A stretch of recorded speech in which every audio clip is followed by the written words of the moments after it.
The more I began to study about orphans' lives and to see the connection, especially with James 1:27, where James tells us that pure and undefiled religion is caring for widows and orphans in their distress.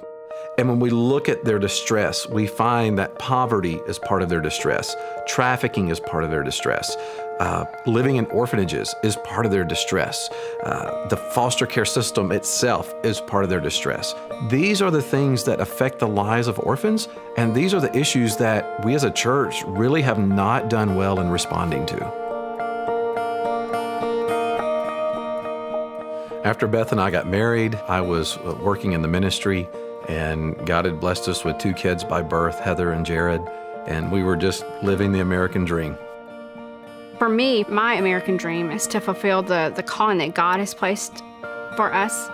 After a few years of praying, I realized that God was leading me toward adopting a special needs child, and specifically a deaf child who might not otherwise find a family. I was very fearful thinking about adopting a child because of the unknowns involved. But I could see that this was truly something that God had put on Beth's heart. This was something that was a part of who she was. And as her husband, I couldn't just let that go by anymore. And I felt like at that point that God had brought us to a point where I had to reach out and be proactive and get some answers.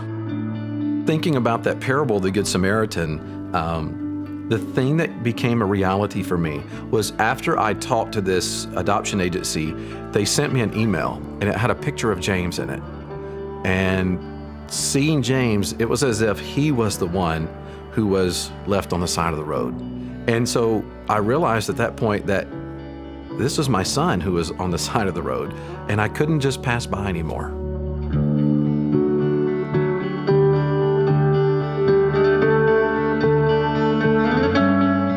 I don't think any parent should ever have to make the choice to give up their child because of poverty. But there are a lot of children who are placed in orphanages, and because of poverty, a lot of children won't make it out of orphanages. I hope that churches will use this book as a guide for their justice ministries or their orphan ministries, to use it as a roadmap to help them plan out what that ministry will look like and how they will deal with these complex issues. I wanted to write to take the complex issues and put them in ways that are simple to understand and simple to get involved, that we can make a difference, whether it's something very small that an individual could do or something large that a church could take on and really make a difference in an orphan's life.